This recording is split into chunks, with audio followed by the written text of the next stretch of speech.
Hola, mi nombre es Juan Luis Alcázar, soy profesor de ginecología y obstetricia en la Clínica de la Universidad de Navarra en Pamplona, España.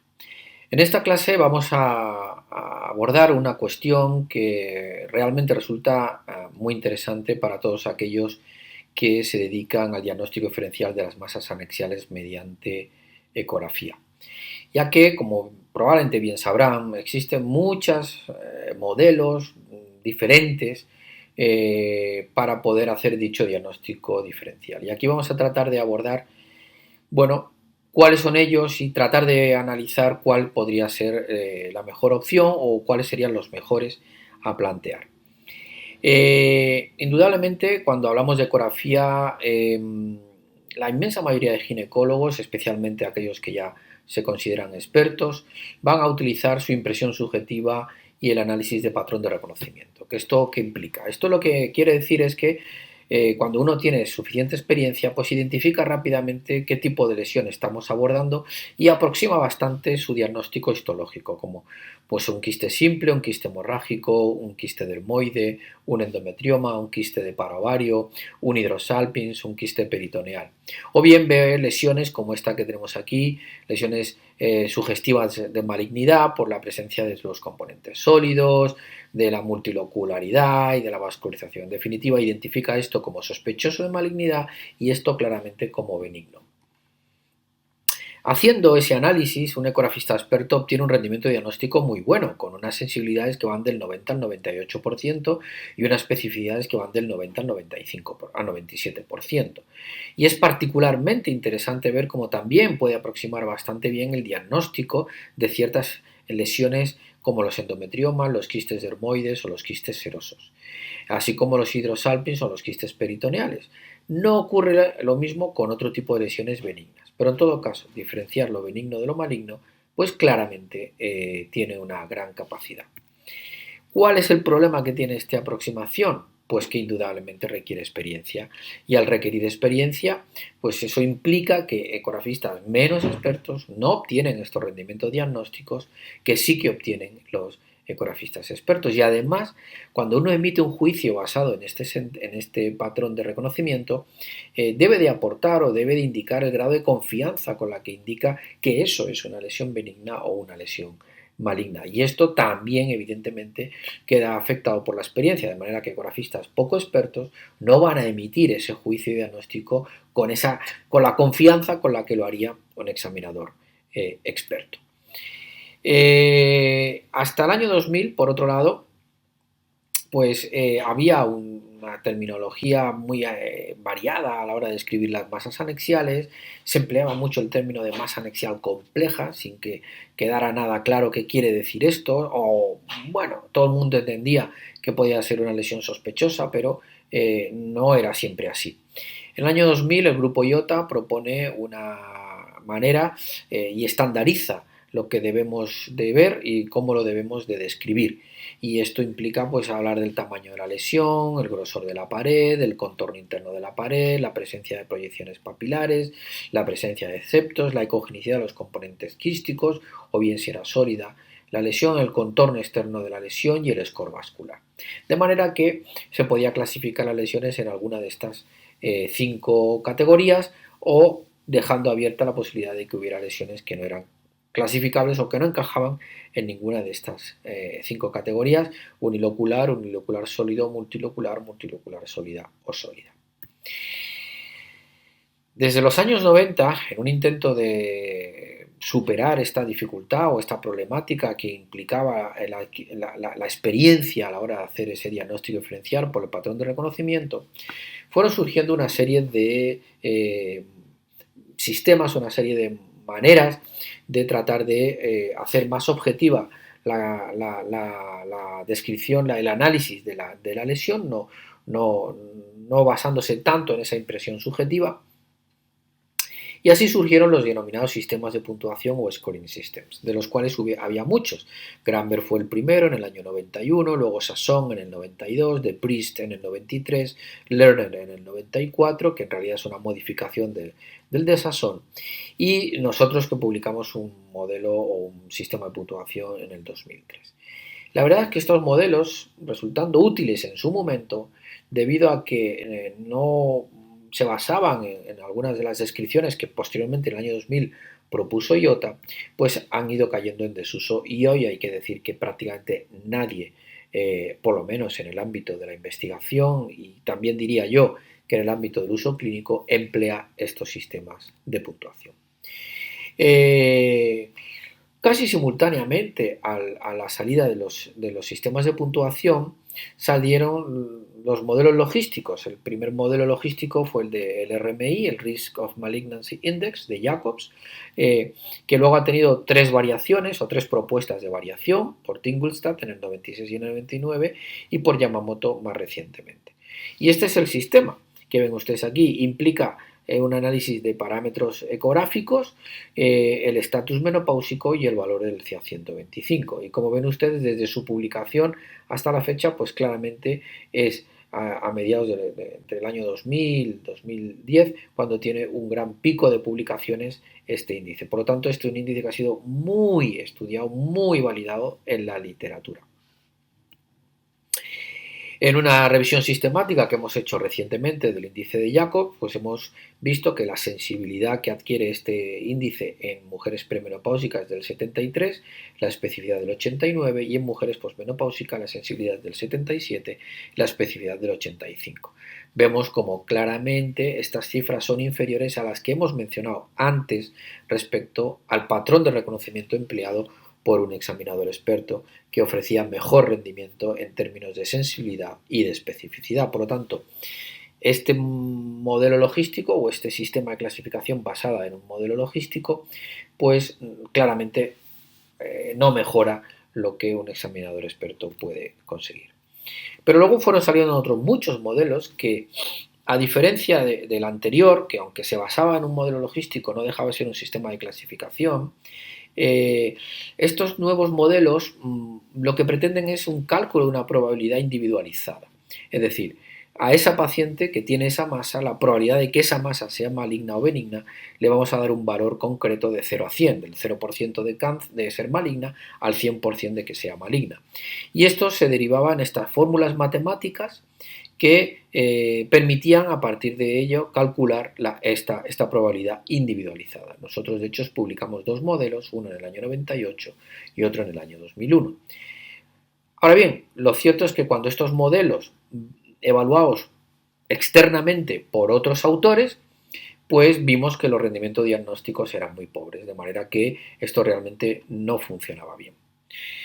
Y esto se explica básicamente porque, si observan ustedes esta diapositiva, la n de pacientes sobre las cuales se generaba el modelo pues era relativamente pequeña. La mayor de ellas, el de Prompeller, con 354 pacientes, o la nuestra con 268. Pero un modelo predictivo generado a partir de información sobre una casuística tan baja es un modelo poco robusto desde el punto de vista estadístico. Y eso explica el que cuando esto se valida, otros autores lo emplean, el rendimiento diagnóstico saliera tan mal como salió.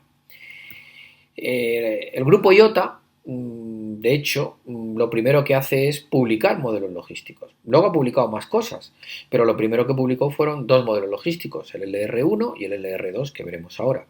Posteriormente publicó el modelo ADNEX y finalmente publicó el modelo de riesgo basado en las Simple Rules. Luego, las Simple Rules son un sistema de clasificación, no se basa en un modelo de regresión logística. Los descriptores simples tampoco, de hecho se basan, como veremos luego, en el patrón de reconocimiento. Y lo más recientemente que el grupo IOTA ha propuesto en conjunto con el Colegio Americano de Radiología es el sistema de clasificación ORATS que ahora veremos. Como digo, lo primero que hizo IOTA fue publicar dos modelos ya empleando una casuística muy grande, 1066 pacientes.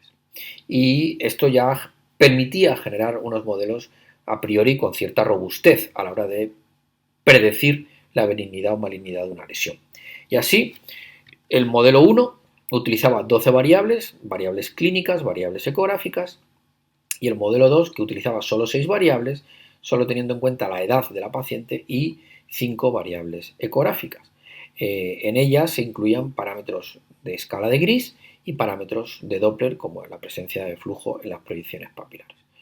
Evidentemente el uso de este modelo es más simple que el de este otro modelo porque solamente tenemos que recoger esta información, a diferencia de este otro que habría que recoger el doble de datos respecto al modelo 2. Y esto se puede emplear pues, perfectamente con una aplicación o en la web del grupo IOTA, y aquí tenemos un ejemplo del LR2, donde apuntamos la paciente, la presencia o no de ascitis, la presencia o no de un flujo detectable en las papilas, el tamaño mayor del componente sólido, la presencia o no de una pared irregular y la presencia o no de sombras acústicas. Y eso nos permite calcular una probabilidad maligna, en este caso 73,2%. Esa lesión en esta paciente tendría esa probabilidad de malignidad. El propio grupo IOTA comparó el rendimiento diagnóstico de un modelo y otro y observó cómo el modelo más simple, el de 6 variables, ofrecía un rendimiento diagnóstico en términos de sensibilidad y especificidad muy parecidos a los que ofrece el modelo 1. Por lo tanto, llegó a la conclusión de que el que habría que utilizar es el más simple, el LR2. Además, lo comparó con el RMI de Jacobs y sus variantes, otros modelos de regresión logísticas publicados en la literatura, y observó que efectivamente el LR2 seguía siendo el que mejor rendimiento diagnóstico ofrecía y era el más simple frente a los otros modelos. Por lo tanto, inicialmente, hasta el año 2010 aproximadamente, hasta el año 2008, IOTA propone el uso del LR2. Se ha visto que este modelo, el LR2, también el LR1, tiene una reproducibilidad interobservador buena, con unos índices de correlación intraclase a la hora de estimar la probabilidad de malignidad por dos examinadores, eso sí, examinadores expertos, ambos, el ecografista 1 y el ecografista 2, pues ambos eran bastante reproducibles. Por lo tanto, la reproducibilidad del modelo, al menos empleado por ecografistas expertos, era buena. En el año 2008, IOTA pues cambia un poco de tercio, como se dice en el argot taurino, y propone otro sistema de clasificación que no se basa en un análisis de regresión logística.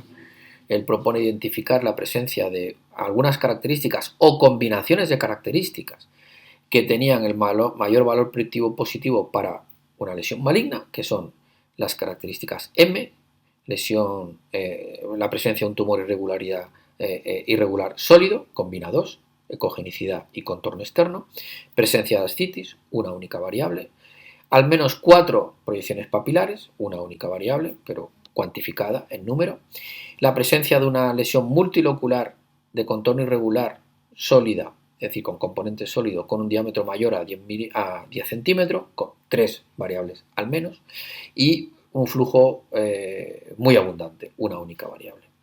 Y estas eran las características de malignidad.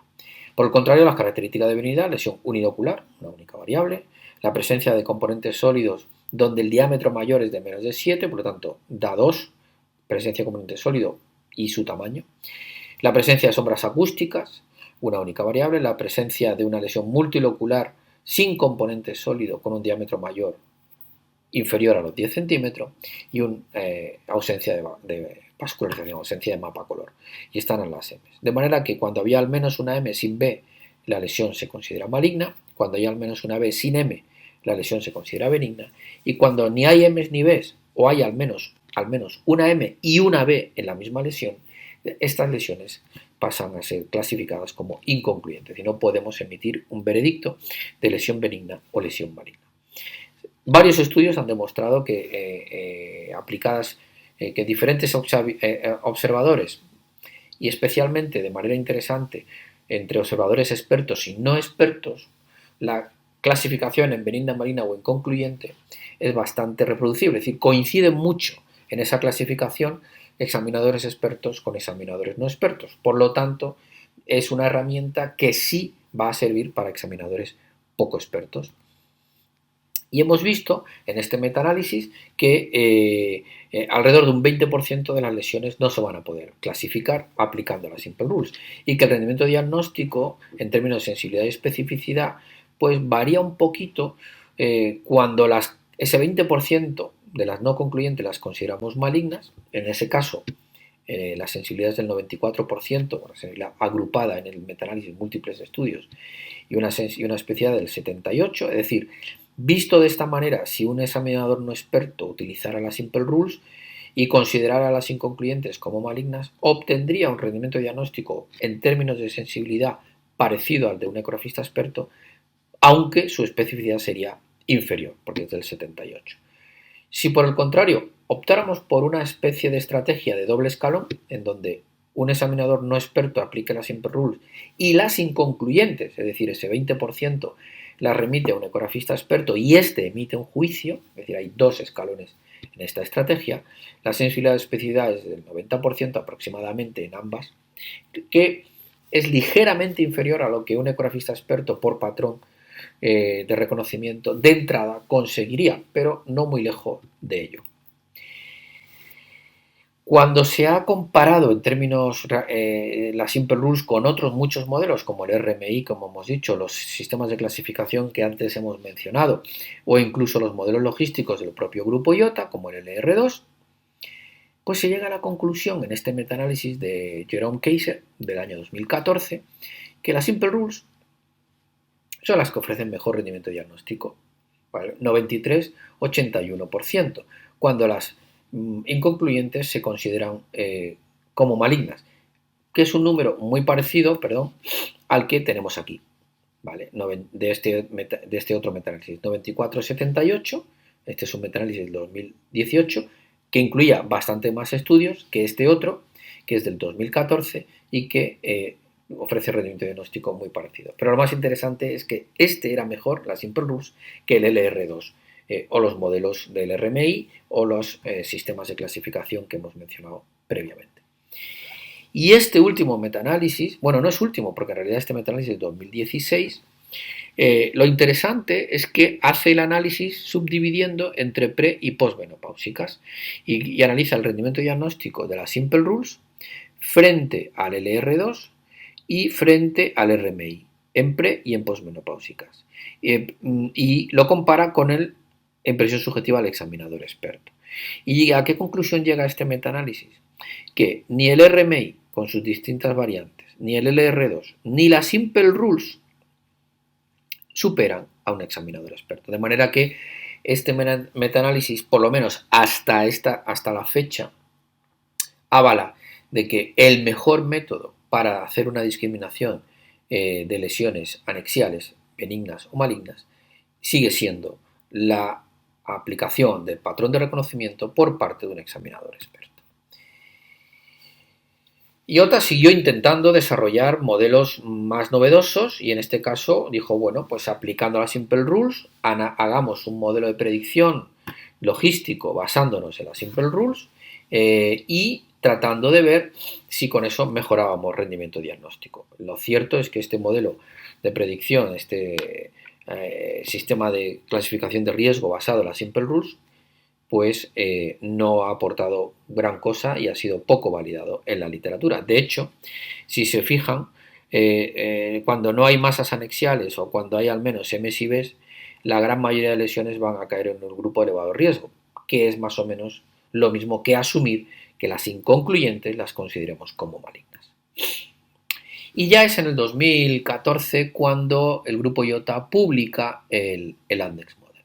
El ANDEX Model es un modelo en principio dicotómico, es decir, predice dos eventos posibles, benigno o maligno, pero también es un modelo de predicción politómico, porque no solamente nos indica benignidad o malignidad, sino que nos da la estimación de riesgo de diferentes tipos de cáncer: tumor borderline, estadio precoz, estadio avanzado o metastásico. Se puede aplicar con una simple, con una aplicación del móvil o bien en la web. Incluye la edad, el tipo de centro, oncológico o no. Voy a parar aquí un momento este vídeo. Tipo de centro oncológico, sí o no. Por centro oncológico se entiende aquel que opera más de 20 cánceres de ovario al año. Y luego una serie de variables ecográficas y finalmente una variable bioquímica, como es el CA125. Así que metemos en este ejemplo la edad de la paciente, 39 años, no estamos en un centro oncológico, diámetro máximo de la lesión 56 milímetros, diámetro máximo del componente sólido 24, hay dos proyecciones papilares, la mayor de ella de 24, no hay sombras acústicas, no hay ascitis y el CA125 es de 59. Y así que tendríamos que el riesgo de cáncer es del 39%, ¿vale? 14% de probabilidad de que sea un tumor borderline, 13% de probabilidad de que sea un estadio precoz, 11% de la probabilidad de que sea un estadio avanzado y un 2% de que sea un tumor metastásico. Y esto es cómo funciona el Annex Model. El CA125 no es indispensable para poder hacer el cálculo con el Annex Model y ahora lo veremos. Pero claro, una cuestión que surge es, bueno, aquí hacemos una probabilidad de 0 a 100, como en todos los modelos logísticos previos, y para la clasificación dicotómica benigno-maligno, pues deberíamos de decidir a partir de qué probabilidad de malignidad debemos de considerar esta lesión como una lesión de alto riesgo o una lesión sospechosa de ser maligna. IOTA en su paper original propuso utilizar un 10%, es decir, cuando la estimación de riesgo era del 10% o más, debemos de considerar esa lesión como sospechosa. Con eso conseguiríamos una sensibilidad del 96.5 y una especificidad que ronda el 71%. Mirando estas cifras, pues estamos viendo cifras que son incluso un poquito inferior a la de la Simple Rules y desde luego en términos de sensibilidad, de especificidad, claramente inferior a la impresión subjetiva de un examinador experto o incluso al modelo logístico LR2. La cuestión es que el ANDEX sí permite hacer una discriminación de qué tipo de lesión podemos encontrarnos en caso de ser maligna, cosa que no permite ni las Simple Rules, ni el LR2, ni el RMI, ni cualquiera de otros métodos. La impresión subjetiva sí podría hacer ese tipo de discriminación. Y cuando el propio IOTA ha comparado en casi 5.000 pacientes estos cuatro sistemas, el RMI de Jacobs, el LR2 de IOTA, el cálculo de riesgo de la Simple Rules y el ANDEX con y sin CA125, pues ha encontrado con que el ANDEX con o sin CA125 es lo que ofrecería mejor rendimiento diagnóstico, ¿vale? De manera que si exigiéramos un 90% de especificidad, la sensibilidad va a rondar el 85-86% y si exigimos un 90% de sensibilidad, la especificidad va a rondar un 86%. Pero aquí hay un pequeño truco. Si fijáramos esta sensibilidad en el 95%, por ejemplo, o en el 96%, que fue con el 10% de punto de corte de estimación de riesgo, como originalmente propuso IOTA, esta especificidad seguramente bajaría de manera llamativa. Hay dos metaanálisis ya publicados, un primero en el año 2021 y otro en el año 2022, el primero con 10 estudios y 5.000 masas, el segundo con 22 estudios y más de 17.000 masas. El primer metaanálisis solamente incluyó estudios que metían a punto de corte el 15%, ha habido gente que ha optado por esa opción, y este otro mete estudios con diferentes puntos de cortes, y si nos fijamos en el 10% famoso propuesto por el grupo IOTA, vemos como la sensibilidad y la especificidad es muy parecido al trabajo original, tanto si se emplea el CA125 como si no se emplea el CA125. Por lo tanto, reitero, el CA125 no es indispensable para discriminar entre lesión benigna y maligna. ¿Dónde es importante el papel del CA125 cuando aplicamos el Annex Model?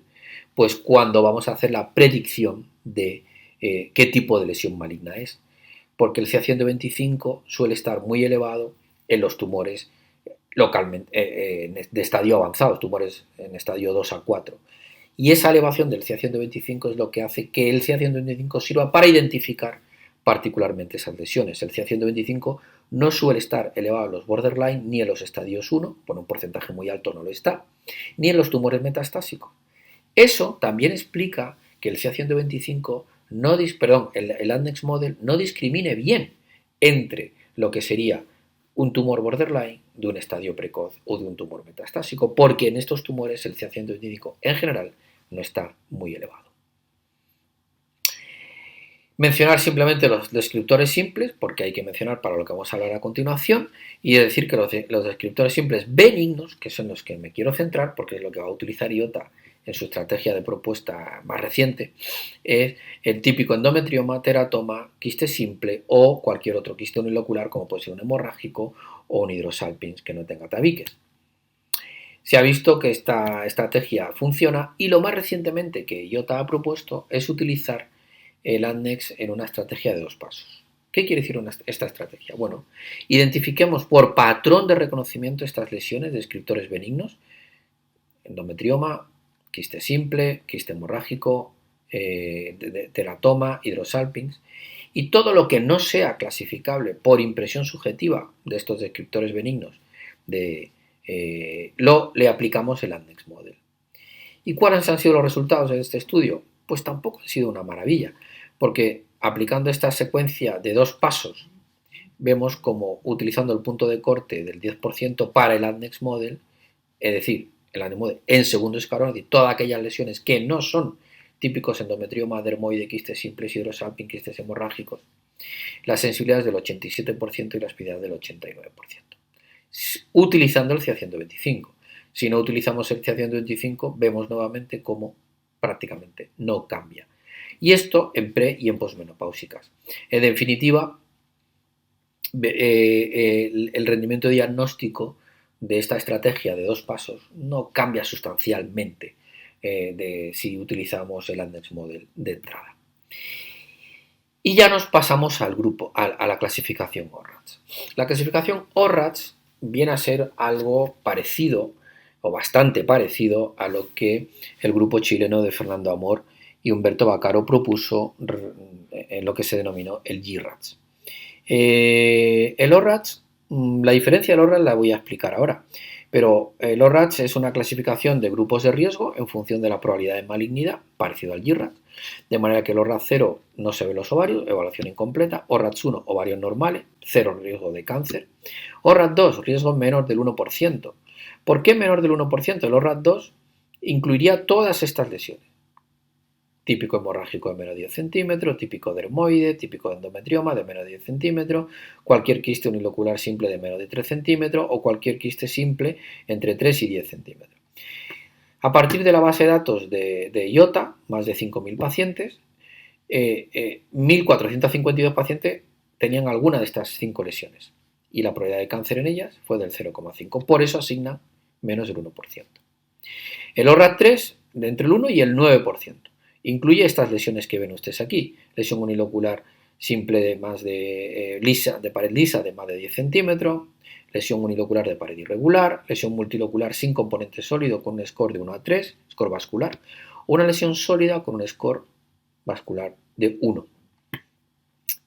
En la base de datos de IOTA, 945. ¿Cuántas de ellas cáncer? 3,6. Por lo tanto, dijeron del 1 al 9. El ORRAS 4, riesgo de 10 al 49%, incluye todas estas lesiones que ven ustedes aquí. 1.734 en la base de datos de IOTA. ¿Cuántas cánceres? 30%. Y por eso ponen este porcentaje de riesgo acá. Y el ORRAS 5, más del 50% o más, que incluye todas estas lesiones que ven ustedes aquí, que no me entretengo en explicar detalladamente, y que en la base de datos había 1.774, el 77,5% de ellas eran cánceres. Y así establece, por lo tanto, una manera de asignar el grupo ORRATS, ORRATS 2, 3, 4, 5, es mirando la lesión y utilizando las descripciones de IOTA, propuestas de IOTA, según el tipo de lesión y el score vascular, asignar el grupo de riesgo. Pero también dicen que pueden asignarse utilizando el ANNEX Model. Claro, es lógico. Tú aplicas el ANNEX Model y si el ANNEX Model te sale un riesgo de menos del 1%, automáticamente eso sería un ORRAT 2 por esta clasificación. ¿Vale? Menos del 1%.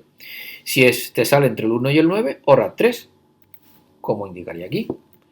Si te sale entre el 10 y el 49%, ORRAT 4, como se ve aquí. Y si te sale un riesgo de más del 50% o más, ORRAT 5. De manera que la asignación del grupo de ORRATs, ORRAT 2, ORRAT 3, ORRAT 4 u ORRAT 5, puede hacerse de 2 maneras. Aplicando lo que se llama el léxico de IOTA o utilizando el ANNEX Model. Y esto es importante que lo recuerden para lo que voy a explicar a continuación. Es cierto que esta clasificación de riesgo persigue, como lo hace el GIRATS, en orientar el manejo. Pero llama un poco la atención que en lo original, pues para los ORAT 3 proponen mandar a un especialista si la ecografía no la ha hecho un experto, o pedir una resonancia, o directamente manejo quirúrgico por un ginecólogo. En el ORAT 4 también propone que vaya a resonancia o ecografista experto. E incluso en algunas formas del ORAT 2, lo mismo, ecografista experto o resonancia. Es decir, que proponen manejos similares para 3 grupos de ORAT distintos, lo cual pues sería un poquito ilógico, porque ¿para qué entonces tanto grupo si vamos a poder optar por el mismo manejo? Eso ha provocado que haya críticas, especialmente en cuanto al uso de la resonancia, por parte de radiólogos expertos, pero en todo caso, en este documento de consenso publicado en el 2021 y avalado por la Sociedad Europea de Ginecología Oncológica, la Sociedad Internacional de Ultrasonidos en Ginecología Obstetricia, el Grupo IOTA y la Sociedad Europea de Ginecología Oncológica, proponen que se emplee el ORATS como sistema de orientación de manejo y de clasificación en primer lugar y de manejo. De manera que las pacientes que tengan un ORAT 2 vayan a manejo conservador, expectante si están asintomáticas, o a cirugía si están sintomáticas. El ORAT 3 vaya a cirugía. El ORAT 4 vaya a ginecología oncológica, igual que el ORAT 5. Y algunos casos del ORAT 3 vayan incluso también a la unidad de oncología ginecológica. Honestamente, pues volvemos a tener que hay 2 grupos de riesgo que van al mismo manejo. Es interesante observar cómo en el documento de consenso los propios autores han dicho que el ORATS, a pesar de que es lo que proponen para utilizar, no había sido externamente validado cuando se publica el documento de consenso en el año 21. Eso obviamente le ha generado críticas en el sentido de que si no ha sido validado, es difícil entender que se proponga ese sistema de clasificación, pero lo cierto es que ahí está.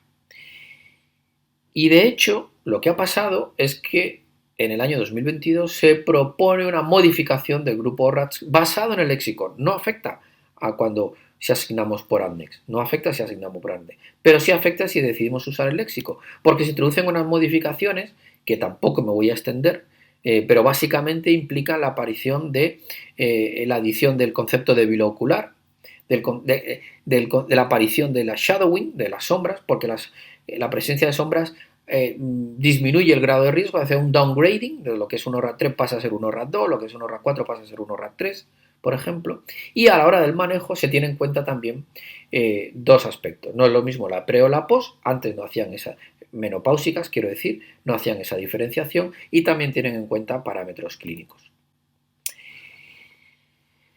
Bueno, nosotros hicimos un metaanálisis que incluía 11 estudios de 4 países, 10 estudios retrospectivos, tan solo un estudio prospectivo que había utilizado el ORRAS y solamente con 50 pacientes. Este metaanálisis acumuló datos de más de 4.600 masas y observamos que la sensibilidad del ORRAS, básicamente benigno-maligno, es decir, no en el aspecto politómico, pues ofrecía una sensibilidad del 97% y una especificidad del 77%. Otro estudio más reciente, de un año después que el nuestro, que incluye 4 estudios más, varía un poquito, baja un poquito la sensibilidad, 95%, del 97 al 95%, y sube un poquito la especificidad, del 77 al 82%. Pero básicamente no cambia sustancialmente. Y de hecho, cuando el propio IOTA ha comparado utilizar el ORATS con el léxico, no con el ANDEX, con el léxico, frente a la estrategia de 2 pasos que antes he mencionado, descriptores simples benignos seguido de ANDEX, y no observan diferencias significativas entre una estrategia u otra. Es decir, que el ORATS no es mejor que la estrategia de 2 pasos que antes he mencionado. Y por último, donde yo creo que realmente existe un problema con el ORATS es en esto que acabamos de observar, en esto que les presento ahora. Nosotros hemos hecho un estudio para tratar de ver cuántas veces coincidía la asignación de grupo de una masa concreta utilizando el léxico o utilizando el ANDEX. Es decir, la masa A, si aplicamos el léxico, ¿qué ORATS tiene? Y si aplicamos el ANDEX, ¿qué ORATS tiene? ¿Y cuál ha sido nuestra sorpresa? Que la concordancia apenas alcanza el 50%. Es decir, el 54% de las veces las masas anexiales caen en grupos distintos, especialmente en ORAT 2 y ORAT 3, donde el manejo es sustancialmente diferente, porque las ORAT 2 asintomáticas van a expectación, las ORAT 3 van a cirugía. Y esto creo yo que supone un problema importante, porque no va a ser lo mismo el manejo, porque la asignación de grupo va a ser diferente según apliquemos el léxico o apliquemos el ANDEX. En conclusión, que hay varios modelos o sistemas de clasificación, algunos son complejos y otros no. Se necesita calculadora en alguno de ellos, en otros no. En cuanto a cuáles son los mejores en términos de rendimiento diagnóstico, si son reproducibles, cuál debería usarse y si llegan a sustituir un examinador experto, pues podríamos decir que en relación a los modelos logísticos, particularmente el R2, tiene una validación externa adecuada, tiene un buen rendimiento diagnóstico, parece reproducible, clasifica todas las masas, pero necesita una calculadora. Las Simple Rules también tienen una validación externa adecuada, también ofrecen un buen rendimiento diagnóstico, también es reproducible y no necesita calculadora, pero no puede clasificar todas las masas. El cálculo de riesgo de las Simple Rules pues no tiene validación externa adecuada, lo poco que hay publicado parece que ofrece un buen rendimiento, desconocemos si es reproducible o no, también permite clasificar todas las masas y necesita calculadora, y el Andex Model pues podríamos decir que tiene una validación externa adecuada, al menos en estudios no ya prospectivos también, y que tiene un buen rendimiento diagnóstico en cuanto a sensibilidad. La especificidad pues deja un poquito que desear. No tenemos no sabemos muy bien cuántos reproducibles, necesita indudablemente una calculadora y puede clasificar todas las masas anexiales.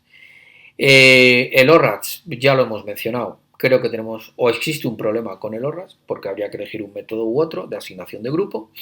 La validación externa es muy limitada, prácticamente todos estudios retrospectivos, y ofrece un buen rendimiento en términos de sensibilidad, también limitada en términos de especificidad.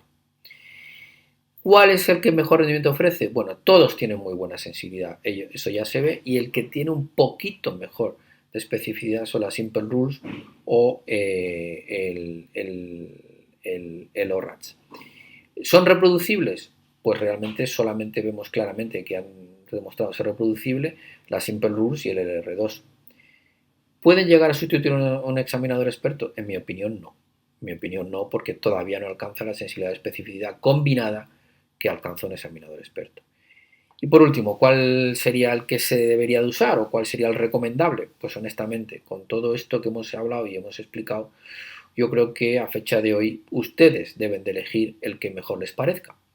Parecería, por el tema de rendimiento y por el tema de reproducibilidad, que el R2 o la Simple Rule serían los más óptimos. Pero indudablemente habrá que ver si el ORATS mejora y solventa los problemas que hemos mencionado. Y nada más, muchísimas gracias por su atención y espero haber sido claro en la clase.